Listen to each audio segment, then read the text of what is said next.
Political affairs में आपका स्वागत है। और आज मेरे साथ जो गेस्ट हैं वो आपको नेट जेआरएफ की स्ट्रेटजीज बताने वाले हैं। मेरे साथ हैं सत्यम, जो आईआर से यहाँ पे मास्टर्स के स्टूडेंट हैं और अभी इन्होंने नेट जेआरएफ का एग्जाम दिया है, जहाँ बहुत अच्छे नंबर से इन्होंने जेआरएफ दिया हुआ है और भी बहुत सारी स्ट्रेटजीज हैं इनके पास। तो हम सत्यम से बात करते हुए जानने की कोशिश करेंगे नेट जेआरएफ के बारे में, जेएनयू की लाइफ के बारे में, आईआर में और क्या क्या ऑप्शंस होते हैं उन सारी चीज़ों के बारे में।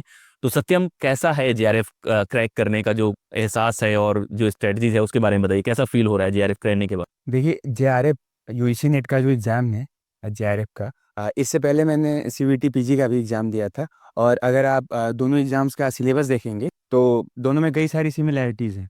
तो सीवीटी पीजी के ही एग्ज़ाम के दौरान एक लेवल की तैयारी हो गई थी, और जब यूजीसी नेट का एग्ज़ाम देना होता है तो जैसे सिलेबस में कुछ पार्ट्स बढ़ जाते हैं। अब जैसे अगर आप दोनों के बीच का डिफरेंस देखेंगे तो सीवीटी पीजी में पब्लिक एडमिनिस्ट्रेशन की जगह पब्लिक पॉलिसी होता है। यूजीसी नेट के एग्जाम में पब्लिक पॉलिसी एक अलग यूनिट बन जाता है, वहीं पब्लिक एडमिनिस्ट्रेशन भी एक अलग यूनिट बन जाता है। मतलब एक तरह से कि आप कह सकते हैं कि सिलेबस थोड़ा सा बढ़ जाता है, और अगर आप एक लेवल की आपकी तैयारी हो तो फिर ये एग्जाम बहुत मुश्किल नहीं है। ये जितना आसान लग रहा है सत्यम के बताने से उतना आसान है नहीं। सबसे अच्छी बात जो सत्यम की है कि उन्होंने बहुत अच्छे से सिलेबस पे पूरा फोकस करा है और सत्यम की जो नोट्स हैं वो भी बहुत अच्छी है। मैं अभी देख रहा था जिस तरह से कंपाइल करा है। तो ये जर्नी कैसे है सत्यम, अपनी जर्नी के बारे में बताएं कि आपने ग्रेजुएशन कहाँ से करा, अपना स्कूलिंग कहाँ से करा, फिर ये पूरा का पूरा जो जर्नी है यहाँ तक आने का और फिर जेआरएफ क्रैक करने का, उसके बारे में बताएं आप। मेरी high school education JNV Garhwa से हुई। तुम नवोदय हो? या ठीक है, आगे बताओ। हाई स्कूल के बाद मैंने आईए किया है, central Hindu boys school Varanasi. अच्छा। जो बीएचयू से एफिलिएटेड स्कूल है। और उसके बाद मेरी ग्रेजुएशन इलाहाबाद यूनिवर्सिटी से हुई है। और इलाहाबाद यूनिवर्सिटी में, जैसा कि आपको अगर नहीं मालूम हो, तो बीए ऑनर्स नहीं, बीए प्रोग्राम है। हाँ हाँ। और वहाँ पे मेरे मतलब 3 subjects, political science, ancient history और ज्योग्राफी। इसके बाद सीयूईटी पीजी का एग्ज़ाम क्लियर करने के बाद यहाँ मैंने जेएनयू में मास्टर्स में एडमिशन लिया, पीआईएसएम कोर्स में। और ये पीआईएसएम वही कोर्स है जिसे लोग पीआईएसआर समझते हैं। हाँ हाँ। ये political science with specialization in international relations का कोर्स है। इसी के फर्स्ट ईयर के बाद जो जून वाला यूजीसी नेट का एग्ज़ाम था, हाँ हाँ। वो मैंने दिया, जो जो कैंसिल हो गया। एग्ज़ाम देकर हम सब खुश थे कि एग्ज़ाम काफ़ी अच्छा गया है। और पेपर कैसा था और अब पेपर कैसा आ रहा है, इस पे तो खैर अभी बाद में कमेंट किया जा सकता है, लेकिन ये था कि हम सब खुश थे और एग्ज़ाम कैंसिल हो। और दोबारा जब एग्ज़ाम आया तो क्वेश्चंस उसी तरह के थे। अब जैसा कि एक पैटर्न बन गया है, अब ऐसा मतलब लगता है कि एक खास तरह का फैक्चुअल फैक्ट ओरिएंटेड क्वेश्चन अब यूजीसी नेट में आ रहा है, और यही वजह है कि अब कट ऑफ भी बढ़ गई है। कट ऑफ बढ़ गई। कितने नंबर थे आपके जब आपने क्रैक करा ये जेआरएफ वाला जो एंट्रेंस? देखिए, इस बार तो कट ऑफ 231 जनरल की चली गई थी। और मेरे 122 क्वेश्चन सही हुए थे, और वाह। मेरे मार्क्स अराउंड 244 थे। अब जैसे सिर्फ इसी एग्जाम की पढ़ाई की बात करें तो जैसा कि मैंने कहा कि अगर आप पॉलिटिकल साइंस से अगर आप ग्रेजुएशन आपने किया हो, आप उसके स्टूडेंट रहे हो, और आपने किसी मतलब किसी भी यूनिवर्सिटी की तैयारी अगर आपने की होगी, क्योंकि ये एग्जाम देने के लिए ज़रूरी है कि आप मतलब मास्टर्स के स्टूडेंट हो। हाँ हाँ। तो पॉलिटिकल साइंस तो आपका सब्जेक्ट रहा ही है। अगर आपका ये सब्जेक्ट रहा है तो आप 2 से 3 महीने की तैयारी करने के बाद, और खास करके आपको जैसे इसमें पेपर 1 अलग हो जाता है, जो हम नहीं पढ़ते हैं इससे पहले। यूजुअली मतलब हाँ, अपने प्लस टाइम पे। हाँ, उसमें नहीं पढ़ते हैं। तो और पेपर 1 ऐसा सब्जेक्ट है, जैसे यूपीएससी में आर्ट एंड कल्चर है, अगर आप बहुत तैयारी करेंगे तब भी आपको रिग्रेट होता है, अगर आप कम तैयारी करेंगे तब भी regret फिर आप पछताएंगे। अच्छा, इसकी एक खास बात ये भी है कि अगर आप तैयारी नहीं भी करेंगे, आपकी कॉम्प्रिहेंशन अंडरस्टैंडिंग अच्छी है, तो आप 25 क्वेश्चन तो कर ही जाएंगे। लेकिन आमतौर पे यही होता है कि अगर आप 30 से 35 क्वेश्चन, अब 35 एक बेंचमार्क हो जाता है। अगर आप 35 के आसपास क्वेश्चन नहीं सही करेंगे तो आप जितने कम 35 से क्वेश्चन कम सही करेंगे, उतने नंबर से आपका जेआरएफ रह जाता है। ये बहुत अच्छी बात बताई सत्यम ने। मैं भी बहुत लोगों को बोलता हूँ कि होता क्या है, जब भी आप तैयारी करते हैं तो उसमें यूटिलिटी वाला कॉन्सेप्ट होता है कि जो 1 घंटा आपको देना है, कहाँ देना है कि ज्यादा गैप क्रिएट कर पाए। मेरा मानना है कि अगर आपके पास 20 घंटे हैं और आप पॉलिटिकल साइंस के स्टूडेंट हैं तो 20 के 20 घंटे आप पॉलिटिकल साइंस में दे देंगे तो ज्यादा से ज्यादा नहीं बढ़ा पाएंगे, ऑलरेडी आपको बहुत चीजें आती हैं। लेकिन वही 20 घंटे अगर आप पेपर 1 में देते हैं तो आपके काफी नंबर बढ़ जाते हैं और ओवरऑल तो नंबर काउंट होते हैं। तो पेपर 1 का सबसे बेस्ट तरीका कौन सा है तैयार करने का, कि बहुत बच्चे पेपर 1 को लेके परेशान रहे? अब देखिए, पेपर 1 के बहुत सारे कोर्सेज वैसे तो अवेलेबल हैं, लेकिन पेपर 1 के बारे में ये है कि आप किसी यूनिट को छोड़िए मत। लोग मान के चलते हैं कि 10 यूनिट है तो सबसे 5 क्वेश्चन आएगा, अगर 5 नहीं भी आए तो 4 तो आएगा, किसी से बिल्कुल बिल्कुल। एक आध थोड़ा ज़्यादा बहुत हो सकता है। लेकिन अगर आप जैसे इस बार का भी पेपर देखेंगे तो अब ये पैटर्न मतलब इस तरह से इक्वल नहीं रहेगा। हम्म। अब किसी एग्जाम में कंप्यूटर आईसीटी से ज़्यादा क्वेश्चन आ जा रहे हैं, कभी इन्वायरमेंट से ज़्यादा क्वेश्चन आ जा रहे हैं। पिछली बार जब हुआ था सितंबर में एग्जाम, तो हायर एजुकेशन से ज़्यादा क्वेश्चन आ गए। तो सबसे इंपॉर्टेंट ट्रिक जो है वो है कि कोई भी सेक्शन छोड़ना नहीं जी है। भाई। इसका दूसरा रीजन ये है कि आपको नहीं पता कि इजी क्वेश्चंस कहाँ से आएंगे। हाँ। मान लीजिए कि आपने कोई सेक्शन छोड़ दिया क्योंकि आपको लग रहा था पहले उसमें से टफ पूछे, अब इस बार उससे इजी पूछ दिया तो आपको आता ही नहीं है वो। तो एक मिनिमम लेवल बना के रखेंगे तब वो सारी चीजें हो जाएंगी।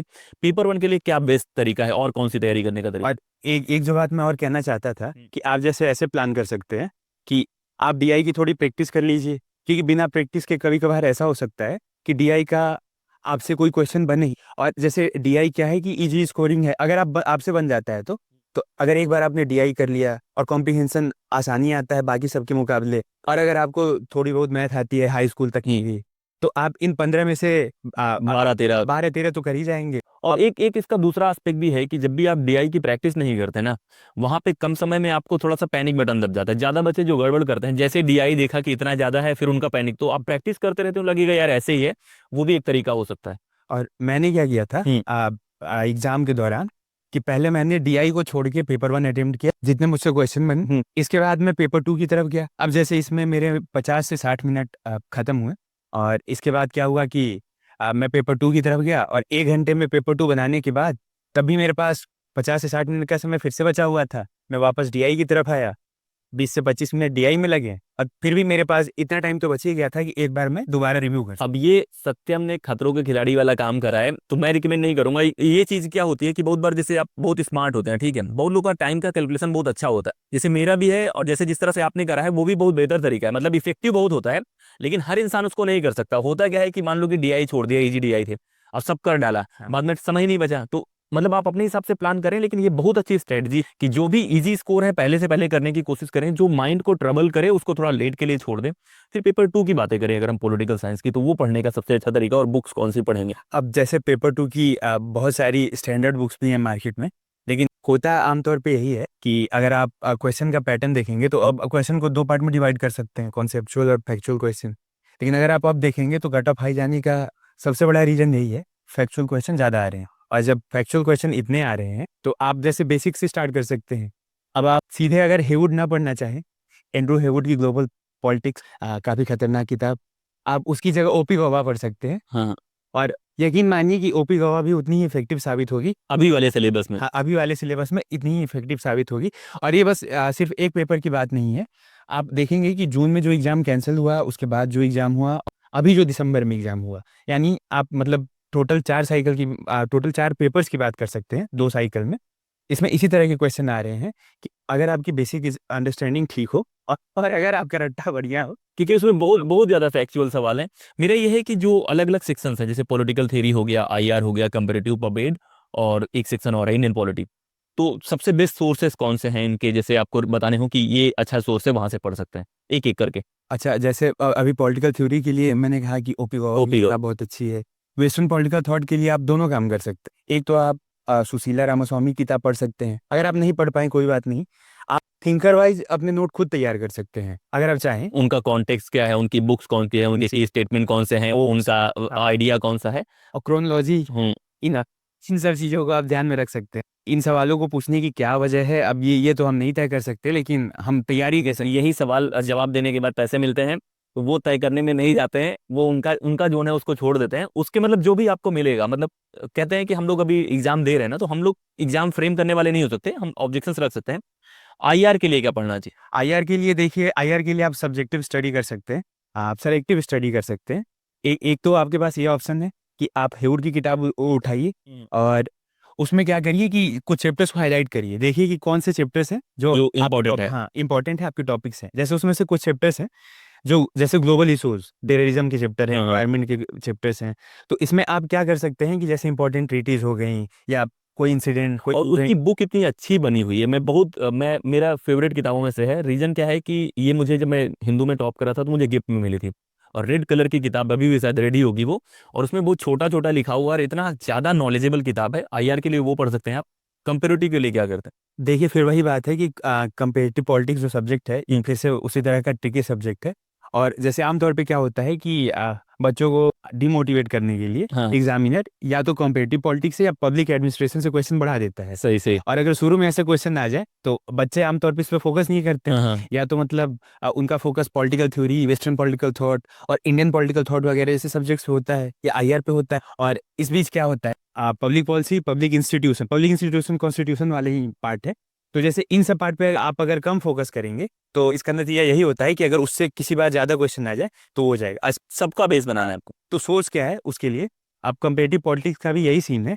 एक किताब है, किनकी किताब है, लेकिन वो किताब जौहरी तो नहीं है? हाँ जौहरी की किताब है। अब देखिए वो ग्रेजुएशन में पढ़ने के लिए तो बहुत अच्छी किताब है, लेकिन आप देखिए कि अगर आपको कहीं से उसका नोट मिल जाए, हाँ देखिए जो दो चार सब्जेक्ट अभी जैसे मैंने किताबें जैसे बताई कि पॉलिटिकल थ्योरी के लिए आप हम्म, ओपी गौवा को पढ़िए, वेस्टर्न पॉलिटिकल थॉट के लिए भी आप ओपी गौवा को पढ़ सकते हो, उनकी एक किताब आती है, उससे भी आपका काम हो जाए। इंडियन पॉलिटिकल थॉट का भी यही सीन है। ये ज्यादा फैक्ट बेस्ड है तो इसमें बहुत ज्यादा एनालिटिकल नहीं है। तो किताबें कोई भी सिलेक्ट करें, बस उनमें फैक्चुअल एरर नहीं होनी चाहिए। अगर आपको नोट्स भी मिलती हैं हाँ तो फैक्ट्स जितने हैं उनको आप पढ़ सकते हैं। तो ये तो पॉलिटिकल थ्योरी हो गया, आईआर हो गया, कंपैरेटिव हो गया। पमेड के लिए कौन सा यूज करते हैं? कोई मैगजीन वैगजीन आती है? अब देखिए मैंने जैसे अभी कहा कि अब जैसे एक सब्जेक्ट है पब्लिक पॉलिसी। हाँ हाँ अब पब्लिक पॉलिसी का जो सब्जेक्ट है, हाँ तो इसके लिए आपको किसी किताब को फॉलो करने की जरूरत नहीं है।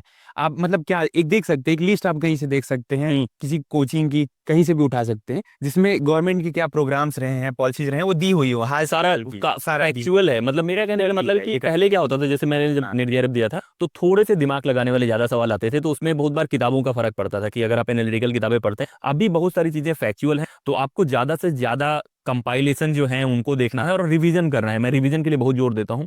तो ये तो तरीके हो गए जेआरएफ के। मोटिवेशन कहाँ से आता है? मतलब एक सत्यम पर्सनल सवाल, कि जिस दिन आपका रिजल्ट आया होगा जेआरएफ का, पहला इंसान कौन था जिसको आपने कॉल करा?